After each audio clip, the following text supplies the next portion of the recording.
Hello, അസ്സലാമു അലൈക്കും. പിന്നെ ഞാനിവിടെ ഷെയർ ചെയ്യുന്നത് ഒരു പഴയ കാല റെസിപ്പിയാണ് കേട്ടോ. അപ്പോൾ ഞാനൊക്കെ പഠിക്കുന്ന സമയത്തൊക്കെ ഇത് ഒരുപാട് ഷോപ്പിൽ നിന്നൊക്കെ വാങ്ങി കഴിച്ചിട്ടുണ്ട്.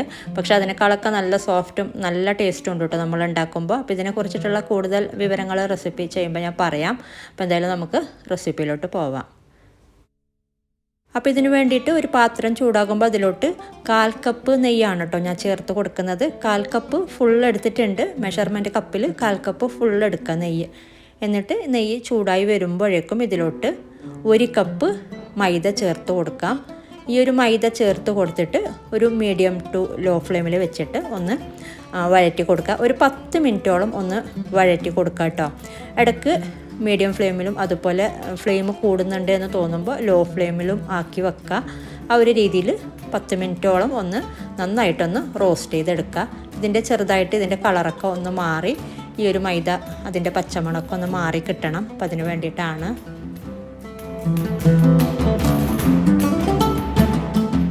അപ്പം ഞാൻ പറഞ്ഞ പോലെ 10 മിനിറ്റോളം റോസ്റ്റ് ചെയ്തെടുത്തിട്ടുണ്ട്. ഇതിൻ്റെ കളറൊക്കെ ചെറുതായിട്ട് മാറി വന്നിട്ടുണ്ട്. പിന്നെ അടിക്ക് പിടിക്കാതിരിക്കാൻ വേണ്ടിയിട്ട് നോക്കുക. കളറൊക്കെ ഒന്ന് ബ്രൗൺ കളറാകാതിരിക്കാൻ വേണ്ടിയിട്ട് നോക്കുക കേട്ടോ. അപ്പോൾ ഫ്ലെയിം ഒന്ന് അഡ്ജസ്റ്റ് ചെയ്യുക. മീഡിയം ടു ലോ ഫ്ലെയിമിൽ വെച്ചിട്ട് റോസ്റ്റ് ചെയ്തെടുത്താൽ മതി. ഇനി ഇതിലോട്ട് 1 ടേബിൾ സ്പൂൺ അല്ലെങ്കിൽ 2 ടേബിൾ സ്പൂണോളം നെയ്യ് ചേർത്ത് കൊടുക്കണം. അപ്പോൾ ആദ്യം 1 ടേബിൾ സ്പൂൺ നെയ്യ് ചേർത്ത് കൊടുക്കുന്നുണ്ട്. എന്നിട്ട് ഇതൊന്ന് മിക്സ് ചെയ്ത് കൊടുക്കുക. അപ്പോൾ ഒരു ക്രീമി ടെക്സ്ചറായി കിട്ടണം കേട്ടോ. നമുക്കിത് ഇങ്ങനെ മിക്സ് ചെയ്ത് കൊടുക്കുമ്പോൾ ഒരു ക്രീമി ടെക്സ്ചറായിട്ട് കിട്ടും. അപ്പോൾ അങ്ങനെ കിട്ടുന്നില്ലെങ്കിൽ വീണ്ടും 1 ടേബിൾ സ്പൂൺ നെയ്യ് ചേർത്ത് കൊടുത്താൽ മതി. അപ്പോൾ ഇതിപ്പോൾ കുറച്ചൊന്ന് തിക്കായിട്ടുണ്ട്. ഒരു നല്ലൊരു ക്രീമി ടെക്സ്ചറായിട്ട് കിട്ടിയിട്ടില്ല. അപ്പോൾ ഞാൻ വീണ്ടും 1 ടേബിൾ സ്പൂൺ നെയ്യ് ചേർത്ത് കൊടുത്തിട്ടുണ്ട്. അപ്പോൾ ഇതൊന്ന് മിക്സ് ചെയ്ത് കൊടുക്കുക. പറഞ്ഞ പോലെ ഫ്ലെയിമൊക്കെ ഒന്ന് അഡ്ജസ്റ്റ് ചെയ്ത് വെക്കുക കേട്ടോ. ഇപ്പോൾ കണ്ടില്ലേ, ഇപ്പോൾ ഒരു ക്രീമി ടെക്സ്ചറായിട്ട് വരുന്നുണ്ട്. ഇനി ഇത് ഒരു 3 മിനിറ്റ് അല്ലെങ്കിൽ ഒരു 4 മിനിറ്റോളം ഒരു മീഡിയം ടു ലോ ഫ്ലെയിമിൽ വെച്ചിട്ട് വീണ്ടും ഒന്ന് വഴറ്റി കൊടുക്കുക. അപ്പോൾ ഞാൻ പറഞ്ഞ പോലെ ഒരു 3-4 മിനിറ്റോളം ഒന്ന് മീഡിയം ടു ലോ ഫ്ലെയിമിൽ വെച്ചിട്ട് ഒന്ന് വഴറ്റി എടുത്തിട്ടുണ്ട്. അപ്പോൾ ഇത്രയും മതി കേട്ടോ. ഇനി നമുക്ക് ഫ്ലെയിം ഓഫ് ചെയ്യാം. ഓഫ് ചെയ്തിട്ട് ഇത് വേറൊരു പാത്രത്തിലോട്ട് മാറ്റാം. എന്നിട്ട് ചൂടാറാൻ വേണ്ടിയിട്ട് നമുക്ക് വെയിറ്റ് ചെയ്യാം. ചൂടാറിയതിന് ശേഷം ഇതിലോട്ട് പഞ്ചസാര ചേർത്ത് കൊടുക്കുന്നുണ്ട്. അപ്പോൾ ഇത് വേറൊരു പാത്രത്തിലോട്ട് മാറ്റാം. അപ്പോൾ നല്ലോണം ചൂടാറണം കേട്ടോ. ചൂടാറിയതിന് ശേഷമാണ് ബാക്കിയുള്ള കാര്യങ്ങൾ ചേർത്ത് കൊടുക്കുന്നത്. അപ്പോൾ ഇത് പാൽക്കോവയാണ് കേട്ടോ. ഞാൻ ആദ്യം ഇതിൻ്റെ പേര് പറയാൻ വിട്ടുപോയിട്ടുണ്ട്. പാൽക്കോവയാണ് ഈ ഒരു ഡെസേർട്ട്. ഇപ്പോൾ ഷോപ്പിലൊക്കെ കിട്ടുന്നുണ്ടോയെന്ന് അറിയില്ല. പണ്ടൊക്കെ ഞാനൊക്കെ പഠിക്കുന്ന സമയത്തൊക്കെ ഷോപ്പിലൊക്കെ കിട്ടാറുണ്ടായിരുന്നു. പിന്നെ ഇതിൻ്റെ ഒരു റെസിപ്പി ഞാൻ യൂട്യൂബിലൊക്കെ കുറേ കണ്ടിട്ടുണ്ട് കേട്ടോ. പക്ഷേ ഞാൻ അതിൽ നിന്നൊക്കെ കുറച്ച് മാറ്റങ്ങൾ വരുത്തിയിട്ടാണ് എൻ്റേതായ രീതിയിൽ ഞാൻ 2-3 പ്രാവശ്യം ചെയ്ത് നോക്കിയിട്ട് പെർഫെക്റ്റ് ആയ റെസിപ്പിയാണ് കേട്ടോ ഞാനിവിടെ ഷെയർ ചെയ്യുന്നത്. അപ്പോൾ ഇതിപ്പോൾ നല്ലോണം ചൂടാറിയിട്ടുണ്ട്. ഇനി ഇതിലോട്ട് ഒരു 1/4 ടീസ്പൂണ് ഏലക്ക പൊടിച്ചത്. ഏലക്ക കുറച്ച് പഞ്ചസാര ചേർത്തിട്ട് പൊടിച്ചെടുത്തതാണ് കേട്ടോ. അപ്പോൾ അത് ചേർത്ത് കൊടുത്തിട്ടുണ്ട്. ഇനി ഇതിലോട്ട് 2 ടേബിൾ സ്പൂൺ മിൽക്ക് പൗഡർ ചേർത്ത് കൊടുക്കാം. അപ്പോൾ മിൽക്ക് പൗഡർ ചേർക്കാതെയും ചെയ്യുന്നുണ്ട് കേട്ടോ. പക്ഷേ മിൽക്ക് പൗഡർ ചേർത്ത് കൊടുക്കുമ്പോൾ നല്ല ടേസ്റ്റ് ഉണ്ട്. പിന്നെ അതുപോലെ ഇതിലോട്ട് 1 കപ്പ് പൊടിച്ച പഞ്ചസാര, 3/4 കപ്പ് പഞ്ചസാര എടുത്തിട്ട് ഒന്ന് നന്നായിട്ട് പൊടിച്ചെടുക്കുക. നല്ല ഫൈനായിട്ട് തന്നെ പൊടിച്ചെടുക്കുക കേട്ടോ. ഇത് കുറേശ്ശെ ചേർത്തിട്ട് മിക്സ് ചെയ്തെടുക്കുക.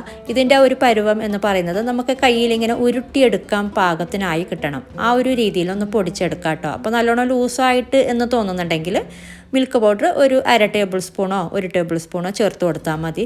അല്ലെങ്കിൽ ഇതിപ്പോൾ നല്ലോണം അത്രയും സോഫ്റ്റായി കിട്ടുന്നില്ല എന്നുണ്ടെങ്കിൽ ഒരു 1/4 ടീസ്പൂണും വേണ്ട, കുറച്ചൊന്ന് നെയ്യൊന്ന് ജസ്റ്റ് ഒന്ന് 1-2 ഡ്രോപ്പ് ചേർത്ത് കൊടുത്താലും നല്ല സോഫ്റ്റായിട്ട് നമുക്ക് കുഴച്ചെടുക്കാൻ പറ്റുന്നില്ല എന്നുണ്ടെങ്കിൽ മാത്രം ചേർത്ത് കൊടുക്കുക കേട്ടോ. അപ്പോൾ ഇതിപ്പോൾ ഇങ്ങനെ കുറേശ്ശേ ചേർത്തിട്ട് നന്നായിട്ട് മിക്സ് ചെയ്തെടുക്കുക. ഞാൻ പറഞ്ഞ പോലെ നമുക്ക് ആ ഒരു ഉരുട്ടിയെടുക്കാൻ പാകത്തിന് കുഴച്ചെടുത്താൽ മതി. അപ്പോൾ എല്ലാം ഒന്ന് മിക്സാക്കി എടുത്തിട്ടുണ്ട്. ഇനി കൈകൊണ്ട് തന്നെ നന്നായിട്ടൊന്ന് കുഴച്ചെടുക്കാം. ഞാൻ പറഞ്ഞ പോലെ നമ്മൾ പേടയൊക്കെ ചെയ്യുമ്പോൾ ഇങ്ങനെ ഉരുട്ടിയെടുക്കാൻ പാകത്തിന് ആ ഒരു രീതിയിൽ നമുക്കിങ്ങനെ കുഴച്ചെടുക്കുമ്പോൾ തന്നെ പറ്റുന്നുണ്ട് കേട്ടോ. ഇതിപ്പോൾ പാകത്തിനായിട്ടുണ്ട്. ഇതിലോട്ടൊന്നും ചേർത്ത് കൊടുക്കേണ്ട ആവശ്യമില്ല.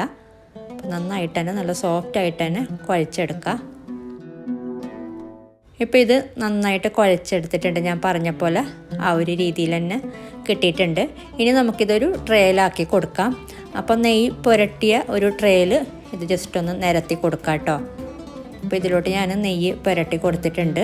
അപ്പോൾ ഇതിലോട്ട് ഇട്ട് കൊടുത്തിട്ട് ജസ്റ്റ് ഒന്ന് എല്ലാ ഇടത്തും ഒരുപോലെ ആക്കിയിട്ടൊന്ന് ലെവലാക്കിയിട്ട് പ്രസ് ചെയ്ത് കൊടുക്കുക.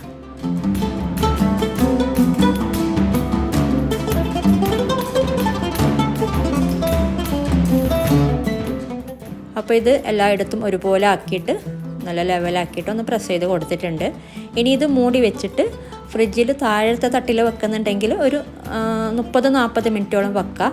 ഫ്രീസറിലാണെങ്കിൽ 15 മിനിറ്റ് വെച്ചാൽ മതി, കൂടുതൽ വെക്കണ്ട. അപ്പോൾ ഫ്രീസറിൽ വെക്കുന്നുണ്ടെങ്കിൽ 15 മിനിറ്റ് മാത്രം വെക്കാം കേട്ടോ. അപ്പോൾ ഇതിൻ്റെ ഒരു സെറ്റായിട്ട് മുകൾ ഭാഗമൊക്കെ ഒന്ന് ഡ്രൈ ആയി കിട്ടാൻ വേണ്ടിയിട്ടാണ്. അപ്പോൾ ഞാനിത് 15 മിനിറ്റോളം ഫ്രീസറിൽ വെച്ചിട്ടുണ്ടായിരുന്നു. അപ്പോൾ ഫ്രീസറിൽ വെക്കുന്നുണ്ടെങ്കിൽ പറഞ്ഞ പോലെ 15 മിനിറ്റ് മാത്രം വെച്ചാൽ മതി, അതിനേക്കാളും കൂടുതൽ സമയം വെക്കണ്ട. ഫ്രിഡ്ജിൻ്റെ താഴത്തെ തട്ടിലാണെങ്കിൽ ഒരു 30-40 മിനിറ്റ് അല്ലെങ്കിൽ 1 മണിക്കൂറിൻ്റെ അടുത്ത് വെക്കുന്നതുകൊണ്ടും കുഴപ്പമില്ല. അപ്പോൾ ഇതിൻ്റെ മുകൾ ഭാഗം നമുക്ക് അറിയാൻ പറ്റും ഡ്രൈ ആയിട്ടുണ്ടാവും. അപ്പോൾ ഇനി ഇതിൻ്റെ സൈഡ് മെല്ലെ ഒന്ന് ഇതാക്കി കൊടുക്കുക. പെട്ടെന്ന് പൊടിഞ്ഞു പോകും കേട്ടോ. കട്ട് ചെയ്യുമ്പോൾ നല്ലോണം സൂക്ഷിച്ച് വേണം കട്ട് ചെയ്യാനായിട്ട്. നമ്മളിങ്ങനെ പ്രസ് ചെയ്തിട്ടല്ല, ഇങ്ങനെ ഒറ്റ സ്പോട്ടിൽ ഇങ്ങനെ ഒരു ലൈൻ ഇങ്ങനെ പെട്ടെന്ന് അങ്ങനെ ഒറ്റ ഒരു വലി ഇങ്ങനെ ഇട്ട് കൊടുക്കുക. അല്ലാതെ ഇങ്ങനെ നമ്മളിങ്ങനെ പ്രസ് ചെയ്തിട്ട് അങ്ങനെ ചെയ്യുമ്പോൾ പെട്ടെന്ന് പൊടിഞ്ഞു പോകും. അപ്പോൾ അത്രയും സോഫ്റ്റാണ് ഇത്. പൊടിഞ്ഞു പോയാലും കുഴപ്പമൊന്നുമില്ല, കഴിക്കാൻ പറ്റും. പക്ഷേ നമുക്ക് കറക്റ്റ് ആ ഒരു പീസാക്കി എടുക്കണമെങ്കിൽ ആ ഒരു രീതിയിൽ നല്ലോണം കെയർ ചെയ്തിട്ട് കട്ട് ചെയ്യുക. ഇനി ഇത് ഡിമോൾഡ് ചെയ്തെടുക്കാം. അപ്പോൾ ഇത് ഡിമോൾഡ് ചെയ്തെടുത്തിട്ടുണ്ട്. അപ്പോൾ കട്ട് ചെയ്യുമ്പോഴും നമ്മൾ ആ ഒരു രീതിയിൽ തന്നെ കട്ട് ചെയ്യുക കേട്ടോ. നമ്മൾ ഹൽവയൊക്കെ കട്ട് ചെയ്യുന്ന പോലെ ഇങ്ങനെ പ്രസ് ചെയ്തിട്ടല്ല, അപ്പോൾ അത് പെട്ടെന്ന് പൊടിഞ്ഞു പോകും. അപ്പോൾ ഈ ഒരു രീതിയിൽ നമ്മൾ ഒറ്റ ആ ഒരു നൈഫ് വെച്ചിട്ട് ഒരു ഇത് ഇങ്ങനെ ഒന്ന് പ്രസ് ചെയ്ത് കൊടുത്താൽ മതി. അപ്പോൾ നമുക്ക് കറക്റ്റ് പൊടിഞ്ഞു പോകാതെ ആ ഒരു രീതിയിൽ കട്ട് ചെയ്തെടുക്കാൻ പറ്റുന്നുണ്ട്. അപ്പോൾ ഞാൻ പറഞ്ഞ പോലെ പഴയ കാല ഒരു ഓർമ്മകളിലേക്ക് പോകുന്നുണ്ട് കേട്ടോ ഇത് ഉണ്ടാക്കി കഴിക്കുമ്പോൾ. ഇപ്പോൾ ഇത് കിട്ടുന്നുണ്ടോയെന്ന് അറിയില്ല, പക്ഷേ പണ്ടൊക്കെ ഒരുപാട് അങ്ങനെ വാങ്ങിയിട്ടൊക്കെ കഴിക്കാറുണ്ടായിരുന്നു. പിന്നെ അതുപോലെ നല്ല സോഫ്റ്റും നല്ല ടേസ്റ്റും ഉണ്ട് കേട്ടോ ഇത്. അപ്പോൾ ഇങ്ങനെ ട്രൈ ചെയ്തിട്ടില്ലെങ്കിൽ ട്രൈ ചെയ്ത് നോക്കുക, എന്നിട്ട് നിങ്ങളുടെ അഭിപ്രായങ്ങളൊക്കെ അറിയിക്കുക. അപ്പോൾ ഈ ഒരു വീഡിയോ ഇഷ്ടപ്പെട്ടാൽ ലൈക്ക് ചെയ്യുക, കമൻറ്റ് ചെയ്യുക. അതുപോലെ നിങ്ങൾ എൻ്റെ ചാനൽ ഇതുവരെ സബ്സ്ക്രൈബ് ചെയ്തിട്ടില്ലെങ്കിൽ ഒന്ന് സബ്സ്ക്രൈബ് ചെയ്യുക. അപ്പോൾ ഇതുപോലെ നല്ല റെസിപ്പിയുമായിട്ട് മറ്റൊരു വീഡിയോയിൽ കാണാം. Thank you.